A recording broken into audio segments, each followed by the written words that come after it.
पुण्याच्या पावसाळ्यातील ती एक संध्याकाळ होती. खिडकीबाहेर पावसाच्या सरी कोसळत होत्या आणि सोनल एकटीच बाल्कनीत बसून कॉफीचा कप हातात धरून विचारात घडली होती. सोनल जी आता अतिशयच्या उंबरठ्यावर होती, दिसायला अतिशय देखणी आणि तितकीच समजूतदार, पण तिच्या मनात एक अस्वस्थता होती. ही अस्वस्थता तिचा भाचा आयुष याच्याबद्दल होती. आयुष आता 22 वर्षाचा झाला होता. तो सोनलच्या मोठ्या बहिणीचा मुलगा. लहानपणी सोनलनेच त्याला कडेवर खेळवलं होतं, पण आता तो एक उंच, देखणा आणि समजूतदार तरुण झाला होता. शिक्षणासाठी तो सोनलच्या घरी पुण्याला राहायला आला होता. मामी किती वेळ अशी बाहेर बसून राहणार, भिजाल ना. मागून आयुषचा आवाज आला.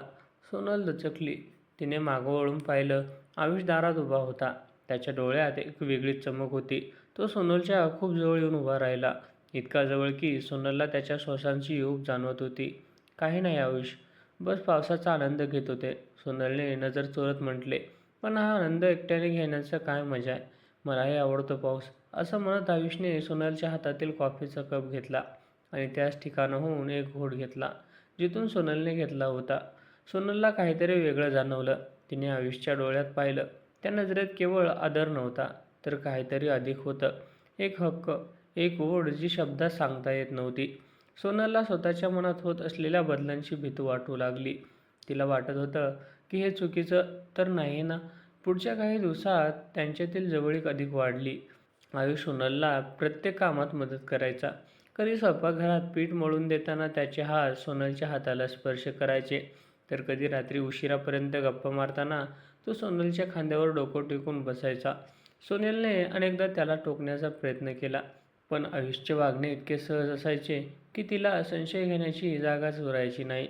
तरीही घरात वावरताना दोघांमधील स्पेस कमी होत चालली होती. शेजारच्या काकू एकदा घरी आल्या असताना त्यांनी पाहिले की आयुष सोनलच्या केसात अडकलेला पदर काढत होता.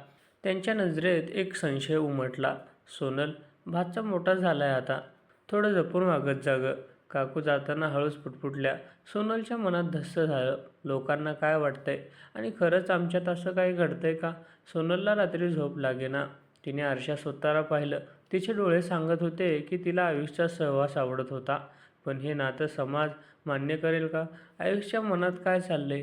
त्याला खरंच सोनलमध्ये एक मैत्रीण दिसते की तो तिला एका स्त्रीच्या नजरेने पाहतोय? एके दिवशी आयुषने सोनलसाठी एक छानसा ड्रेस आणला.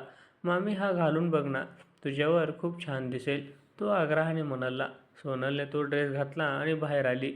आयुष तिला पाहतच राहिला. त्याने जवळ येऊन तिच्या कमरेवर हात ठेवला आणि तिला आरशासमोर नेऊन उभं केलं. तू जगातील सर्वात सुंदर स्त्री आहेस, तो तिच्या कानात कुजबुजला. सोनलचं हृदय वेगाने धडधडू लागलं. तिने आयुषचा हात झगडकला नाही. त्या क्षणी तिला समाजाचे नियम, नात्यांच्या मर्यादा, सगळं काही धुसूर वाटू लागलं. घराच्या बंद दाराआड काय चाललंय हे फक्त त्या दोघांनाच ठाऊक होतं. त्या क्षणानंतर सोनल आणि आयुष यांच्यातील वातावरण कमालीचे बदल होते. घराच्या भिंतींनाही जणू त्यांच्यातील अबोल संवादाची चाहूल लागली होती. सोनल स्वतःला आरशात पाहताना अनेकदा थपळत असे. तिला स्वतःच्याच भावनांची भीती वाटू लागली होती, पण त्याचवेळी आयुषचा सहवास तिला एक अनामिक सुरक्षितता आणि आनंदही देत होता. एके दिवशी सोनलच्या मैत्रिणीने नीताने तिला फोन केला. सोनल, काल मी तुला आणि आयुषला मॉलमध्ये पाहिलं. तो तुझा हात धरून चालत होता. म्हणजे ठीक आहे, तो तुझा भाचा आहे, पण लोकांच्या नजरा काही वेगळं सांगत होत्या गं, थोडं सांभाळून. नीताचे हे शब्द सोनलच्या कानात गरम शिशासारखे टोचले. त्या रात्री सोनलने ठरवलं की ती आयुषशी अंतर राखेल, पण आयुषच्या वागण्यात कोणतेही बदल नव्हता. उलट त्याची काळजी घेण्याची पद्धत अधिकच तीव्र झाली होती. मामी, तू आज जेवली नाहीस, काय झालंय? आयुषने तिच्या खोलीत येत विचारलं. तो तिच्या अगदी जवळ बेडवर बसला. काही नाही आयुष, तू जा तुझ्या खोलीमध्ये, मला थोडं एकटं राहायचंय. सोनलने पाठ फिरून उत्तर दिलं, पण आयुष तिथून हलला नाही. त्याने हळूच सोनलच्या खांद्यावर हात ठेवला. सोनल शहारली. मी तुला त्रास देतोय का? तुला माझं जवळ येणं खटकतंय का? त्याच्या आवाजात एक प्रकारची आर्द्रता होती. सोनलने वळून त्याच्याकडे पाहिलं. आयुषच्या डोळ्यात पाणी होतं. ती व्याकुळ झाली. नकळत तिने त्याचा हात हातात घेतला. तसं नाही रे आयुष, पण लोक, समाज, त्यांना हे सगळं समजत नाही. सोनल अडखळत म्हणाली. समाज आपल्या घरात राहायला येत नाही मामी, तुला माहिती आहे ना आपल्यात काय आहे, मग काळजी कशाला?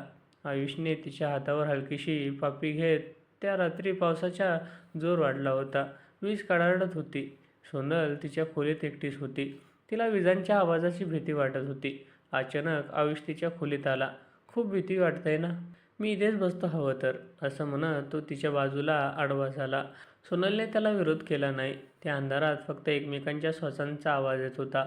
आयुषने तिला जवळ ओढलं. सोनलच्या मनात विचारांचे वादळ होते, पण शरीराने साथ दिली नाही. ती त्याच्या मिठीत विसावली. दुसऱ्या दिवशी सकाळी सोनलला अपराधीपणाची भावना चाटून गेली. आपण कुठल्या मार्गावर चाललो आहोत? हे नातं रक्ताचं नसले तरी सामाजिक बंधनात बांधलेलं आहे. पण दुसरीकडे आयुष तिला जे प्रेम आणि सन्मान दिला होता, तो तिला तिच्या आयुष्यात कधीच मिळाला नव्हता. शेजारच्या बाल्कनीतून काही स्त्रिया त्यांच्याकडे पाहून कुजबुजत होत्या. आयुष जेव्हा ऑफिसला निघायचा, तेव्हा सोनल त्याला गेटपर्यंत सोडायला जायची. तो तिला मिठी मारून निघायचा. हे दृश्य पाहणाऱ्यांच्या नजरेत अनैतिक होतं. एके दिवशी सोनलच्या घरी तिची मोठी बहीण म्हणजेच आयुषची आई अचानक आली. तिने घरातलं वातावरण पाहिलं. सोनल आणि आयुषमधील तो मोकळेपणा, ती जवळीक पाहून तिला काहीतरी वेगळं जाणवलं. "सोनल, आयुष आता मोठा झालाय. याचं लग्न जमवायचं हवं असं मला वाटतंय." बहिणीच्या त्या वाक्यानंतर सोनलच्या पायाखालची जमीन सरकली. आयुषने मात्र स्पष्ट नकार दिला. "मला आत्ता लग्न करायचं नाहीये. मला इथेच राहायचंय मामीसोबत." त्याच्या या आक्रमक पवित्र्यामुळे घरात शांतता पसरली. सोनलला समजले की ही ठिणगी आता वणवा बनणार आहे. लोकांच्या नजरेत ते दोघे चुकीच्या दिशेला जात होते, पण त्यांच्या मनातील गुंतागुंत काय होती हे कोणालाच ठाऊक नव्हते. सोनलला वाटलं, जर ही ओढ अशीच राहिली तर एक दिवस सगळं संपून जाईल. पण आयुष्याच्या डोळ्यातील ते वेड तिला स्वस्थ बसू देत नव्हतं. नात्याच्या त्या धूसर सीमेवर उभी असलेली सोनल आता एका अशा वळणावर होती, जिथून मागे फिरणं अशक्य होतं आणि पुढे जाणं धोक्याचं. घरातील वातावरण आता तणावपूर्ण झालं होतं. सोनलच्या बहिणीने म्हणजेच आयुषची आई, सोनल आणि आयुषच्या वागण्यात बारीक लक्ष ठेवण्यास सुरुवात केली. तिला त्यांच्यातील जवळीक खटकत होती. बाहेरच्या जगातही चर्चांना उधाण आले होते. भाचा आणि मामीमध्ये हे काय चाललंय? अशा नजरांनी सोनलचा पाठलाग करणे सुरू केले होते. एके दिवशी सुमित्राने सोनलला एकट्याला गाठले. "सोनल, मला जे दिसतंय ते खरं आहे का? तू आयुषला इतकं जवळ का येऊ देतेस? लोक काय बोलतायत त्याची तुला कल्पना आहे का?" सुमित्राचा आवाज चढला होता. सोनल शांत होती. तिच्या डोळ्यात पाणी आले. "ताई, तुला जे दिसतंय ते पूर्ण सत्य नाहीये. तू फक्त वरचं वर बघतेस. मग सत्य काय आहे? तो तुझा हात धरतो, तुझ्या खोलीत तासनतास बसतो. हे काय आहे?" सुमित्राने रागाने विचारले. सोनलने एक दीर्घ श्वास घेतला आणि कपाटातून एक जुनी फाईल काढली. ती आयुषच्या बालपणातील वैद्यकीय अहवालांची फाईल होती.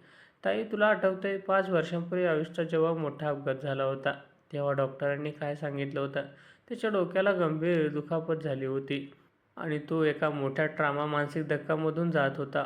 सुमित्रा चकित झाली. तिने तो विषय सोडून दिला होता, कारण आयुष आता सामान्य दिसत होता. "ताई, आयुषला सेपरेशन एन्झायटी आणि इमोशनल डिफरन्सीचा त्रास आहे. त्या अपघातानंतर त्याला कोणीतरी एका व्यक्तीच्या आधाराची प्रचंड गरज होती. तेव्हा तू आणि जिजू तुमच्या व्यवसायात व्यस्त होतात, पण मी त्याच्या पाठीशी उभे होते. त्याला रात्री झोपेत भीती वाटायची. तो रडायचा. तेव्हापासून त्याला माझ्याजवळ असण्याचे सुरक्षित वाटतं. त्याच्यासाठी मी फक्त एक मामी नाहीये, तर तो एक आधार आहे, जो त्याला तुटण्यापासून वाचवतो." सोनल पुढे सांगू लागली, "ज्याला लोक चुकीची ओढ समजतायत, ती प्रत्यक्षात त्याची एक मानसिक गरज आहे. तो जेव्हा माझा हात धरतो, तेव्हा त्याला वासना नसते, तर त्यात भीती वाटते की मी त्याला सोडून जाईन.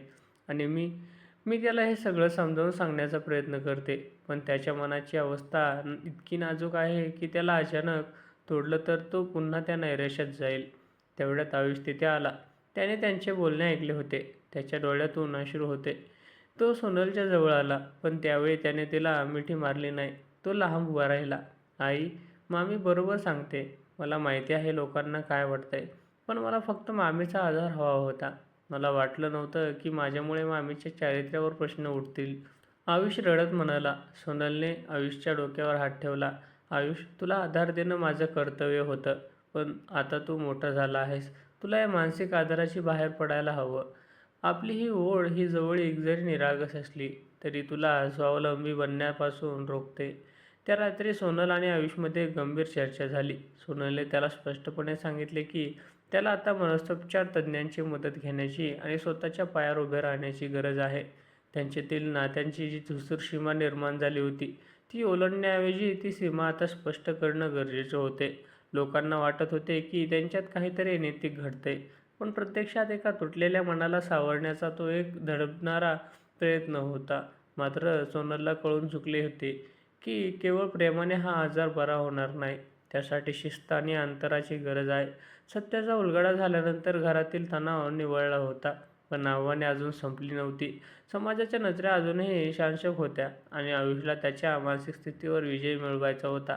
सोनलने ठरवले की आता केवळ मामी म्हणून नाही, माया देऊन चालणार नाही, तर एक मार्गदर्शक म्हणून कठोर पावलं उचलणं गरजेचे आहे.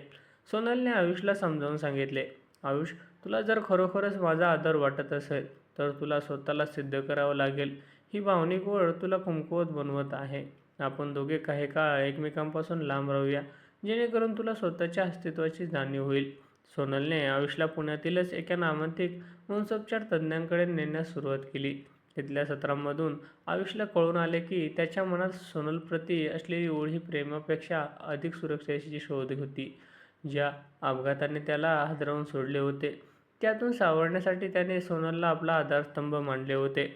पण आता तो आधारच त्याच्या प्रगतीतील अडथळा ठरत होता. सोनलने हळूहळू आयुषला घराबाहेर पडण्यास, नवीन मित्र बनवण्यास आणि ऑफिसच्या कामात अधिक लक्ष घालवण्याचा प्रयत्न केले. सुरुवातीला आयुषला खूप त्रास झाला.